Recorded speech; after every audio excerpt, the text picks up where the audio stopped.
ঢাকায় বিক্ষোভের ঘোষণা দিয়েছেন জনপ্রিয় ইসলামী স্কলার মাওলানা মিজানুর রহমান আজহারী। নিজের ভেরিফাইড ফেসবুক পেজে এক ভিডিও বার্তায় এই বিক্ষোভের ঘোষণা দেন তিনি। ভিডিও বার্তায় আজহারী বলেন, প্যালেস্টাইন সলিডারিটি মুভমেন্ট বাংলাদেশের আয়োজনে ফিলিস্তিনের গাজায় সংগঠিত শতাব্দীর বর্বরোচিত গণহত্যার প্রতিবাদে মার্চ ফর গাজা শিরোনামের এক বিশাল বিক্ষোভ সমাবেশ ও গণজমায়েতের আয়োজন করা হচ্ছে।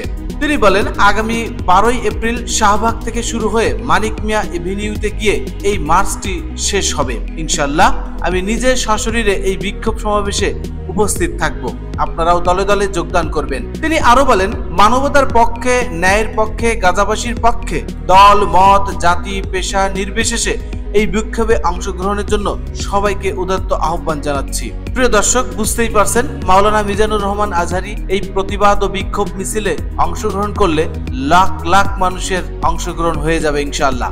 এই লক্ষ লক্ষ মানুষের উপস্থিতি প্রমাণ করবে গাজাবাসীর পক্ষে বাংলাদেশের জনগণ, সারা পৃথিবীর জনগণ, মুসলিম উম্মাহ একত্রিত হয়েছে। সবাই ভালো থাকবেন, আমাদের এই চ্যানেলটিকে সাবস্ক্রাইব করে রাখবেন।